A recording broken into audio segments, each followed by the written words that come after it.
বাগদাদের ধুলোমাখা পথে পাহাড়ের ছায়ায় নদীর শুকনো বুকে এক অদ্ভুত নীরবতা। আকাশে কালো মেঘ জমে আছে, কিন্তু এক ফোঁটাও বৃষ্টি পড়ছে না। 7 মাস ধরে এই শুষ্কতা, মানুষের মুখে হতাশা, হৃদয়ে পিপাসা। জনপদের মাঠে একদল মানুষ জড়ো হয়েছে, তাদের হাত আকাশের দিকে, কণ্ঠে দোয়ার সুর। তারা বলছে, ইয়া আল্লাহ, এক ফোঁটা পানি দাও, আমাদের সন্তান পিপাসায় কাঁদছে, মাঠ ফেটে চৌচির হয়েছে। তুমি তো রহমানুর রহিম, তুমি তো পরম করুণাময়। কিন্তু এত কিছু বলার পরেও আকাশ নিশ্চুপ, মেঘ যেন নড়ছেই না, বাতাস যেন বইছে না। এক বৃদ্ধা চোখে জল আর গলায় আকুতি নিয়ে দৌড়ে এলেন এক ছোট্ট কুঠিয়ে। দরজার কাছে থমকে দাঁড়ালেন। ভিতরে রাবেয়া বসরি চোখ বন্ধ করে আল্লাহর নামে ডুবে আছেন। বৃদ্ধা হাঁপাতে হাঁপাতে বললেন, রাবেয়া, তুমি তো আল্লাহর কাছে প্রিয় মানুষ, তার সঙ্গে তোমার প্রতিনিয়ত কথা হয়, তুমি দয়া করে একটু দোয়া করো, আকাশ তোমার কথা শুনবে। আমাদের গলা শুকে গিয়েছে, ফসলগুলো মরে যাচ্ছে। রাবেয়া তখন ধীরে ধীরে চোখ খুললেন। তার চোখে কোনো উৎকণ্ঠা নেই, শুধু গভীর শান্তি। তিনি বললেন, তোমরা তাকে ডাকছো মুখ দিয়ে, অন্তর দিয়ে নয়, কিন্তু আমি তাকে জানি প্রেমিক হিসাবে। তাকে প্রেমের ভাষায় ডাকলে তিনি কেঁদে ফেলেন। বৃদ্ধা কাঁদতে কাঁদতে বললেন, তুমি শুধু একবার দোয়া করো রাবেয়া, আমরা জানি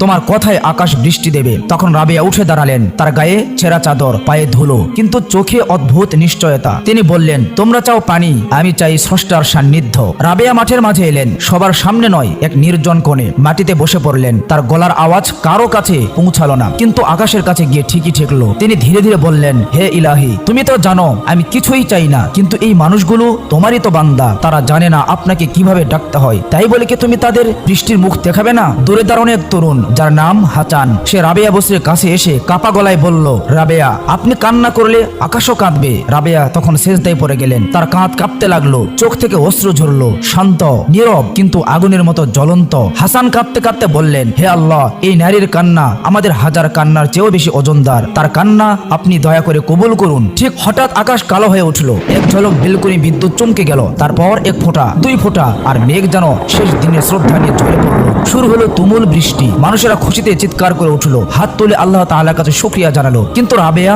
সেজদা থেকে তখনও মাথা তোলেনি। তিনি ফিসফিস করে বললেন, এই বৃষ্টি আমার কান্নার জন্য নয়, এই বৃষ্টি আমার প্রেমের সাক্ষী। যে প্রেমিক নিঃশব্দে ভালোবাসে, তার চোখের পানি আকাশ কেউ কাঁদিয়ে দেয়। অতঃপর এক বৃদ্ধা ধীরে ধীরে রাবেয়ার কাছে এসে পাশে বসলেন এবং বললেন, রাবেয়া, এইটুকু কান্নায় এত বেশি শক্তি কোথা থেকে আসে? রাবেয়া ঠোঁটে তৃপ্তি হাসি, কিন্তু বললেন, আমি চিৎকার করে কিছুই চাইনি, আমি শুধু বলেছি, হে রব, আমি তোমাকে ভালোবাসি। শোনো, যখন একজন প্রেমিক সেজদায় পড়ে কাঁদে, তখন সৃষ্টিও কাঁদে। এটাই হলো প্রেমের মজা। বৃদ্ধা দেখলো মাটির এক কোণে, যেখানে রাবেয়া সেজদায় ছিলেন, শুকনো থেকে গেল, কিন্তু সেই শুকনো মাটি ভিজে গেল তার অশ্রুতে। তিনি এই দৃশ্য দেখে অবাক হয়ে গেলেন। 3 দিন কেটে গিয়েছে। বাগদাদ জেগে উঠেছে সবুজে, মাঠে ফুলের কচি পাতা, নদীতে পানির ঝিলিক, কিন্তু মানুষের মুখে ক্লান্তি। এক কৃষক নাম আব্দুল্লাহ গুটিসুটি পায়ে রাবেয়ার কুঠিরে এলো, হাতে গুচ্ছ তাজা ফসল, চোখের ঘুমের অভাব। সে বলল, রাবেয়া, মা আমার, আকাশ কাঁদলো, ফসল এলো, কিন্তু তবুও বুকের ভিতর আমার কাঁপন থামে না, রাতে ঘুম আসে না, জানি না এমন কেন হয়। রাবেয়া মৃদু হেসে বললেন, তুমি তো শুধু পানি চেয়েছিলে। আব্দুল্লাহ মাথা নিচু করে বলল,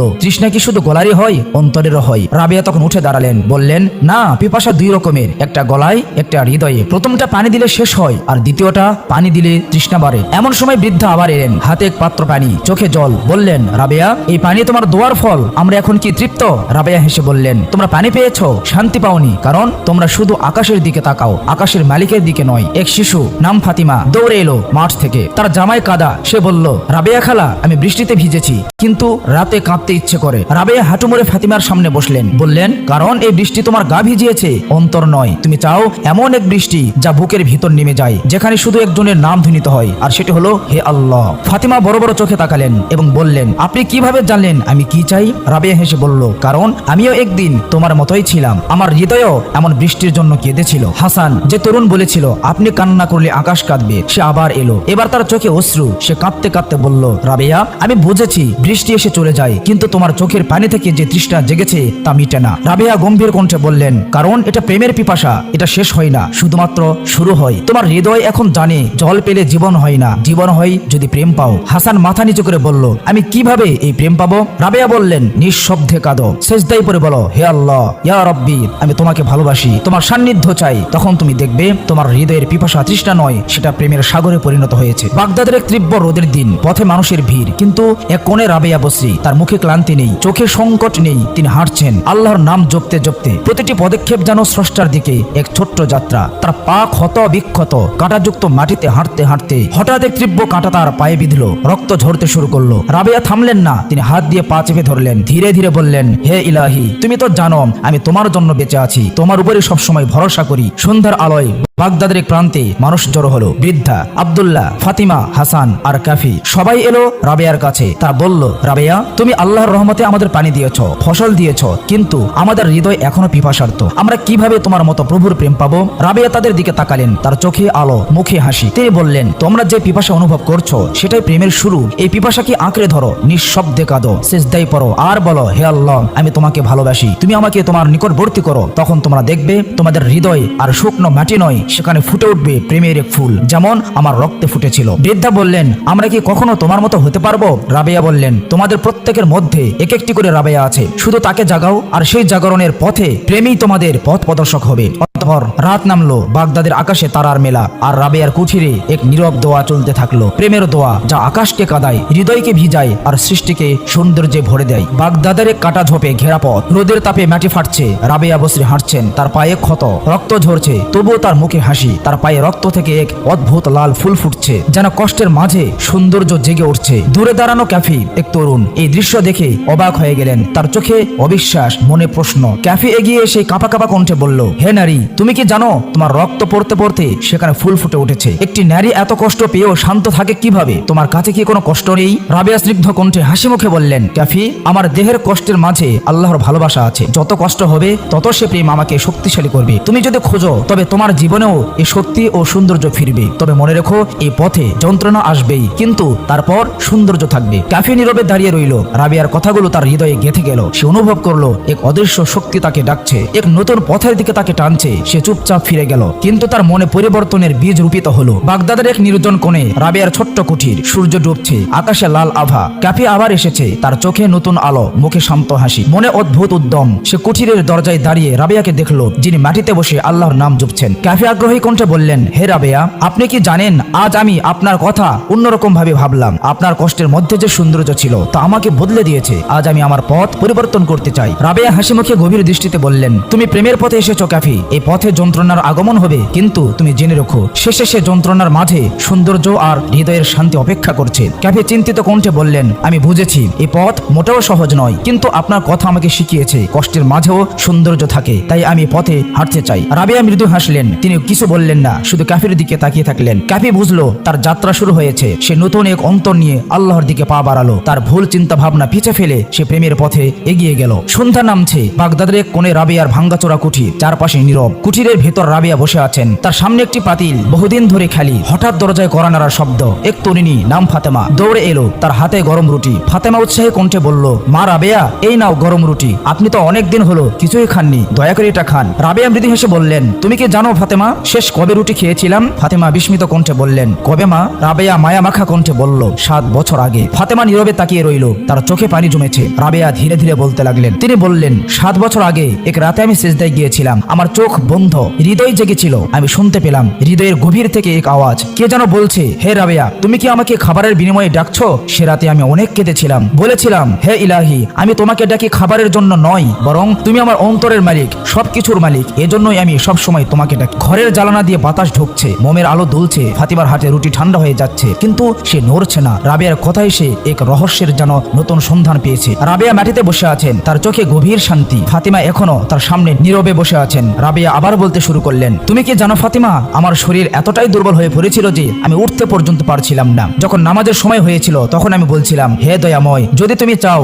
আমি তোমার ইবাদত করি, আমার শরীরে শক্তি ফিরে দাও। ফাতিমা ফিসফিস করে বলল, তারপর তখন কি হলো মা? রাবেয়া বলল, তারপর হঠাৎ এমন এক শক্তি এলো যেন আমার শরীর অজস্র ফুলের মতো হালকা হয়ে গেল। আমি তখন দাঁড়ালাম, সেজদা দিলাম, আর সেই সেজদা ছিল যেন দুনিয়ার সব সুখের চেয়ে সুমধুর। রাবেয়ার চোখ বন্ধ হয়ে এলো, তার ঠোঁট কাঁপছে। তিনি বললেন, তুমি জানো, যখন কেউ আল্লাহকে ভালোবাসে ভালোবাসে তখন তার আর খিদা থাকে না, তখন তার আত্মা খায় ইবাদতের আলো। তখন সে নিজেকে ভুলে যায়, শুধু তার প্রভুর নাম মুখে আনে। ফাতেমা রুটি হাতে নীরবে বসে রইল। রাবেয়া আবার বললেন, একদিন আমি আল্লাহর কাছে বলেছিলাম, হে ইলাহি, যদি তোমার প্রেম না পেতাম তবে আমি আজও তোমার কাছে রুটি চাইতাম। রাবেয়া চোখ বন্ধ করে বললেন, হে আমার প্রভু, আমি তোমার প্রেমে এমন ভাবে ডুবে যেতে চাই যে আমার শরীরের ক্ষুধার কথা ভুলে যাক, আমার চোখ ঘুম ভুলে যাক, আমার জিহ্বা শুধু তোমাকেই স্মরণ করুক। রুটি ঠান্ডা হয়ে গেল। ফাতেমা কিছু বলল না, সে এক রহস্য জেনে ফেলেছে। রাবেয়া তখনও বসে আছেন, মনের গভীরে তীব্র এক প্রেম, যেখানে রুটি নেই তবুও সেখানে ক্ষুধা নেই। বাগদাদের আকাশে অমাবস্যার মতো ঘন অন্ধকার, রাস্তায় সবকিছু চুপচাপ, মাঝে মাঝে কয়েকজন পথচারী হেঁটে যাচ্ছে।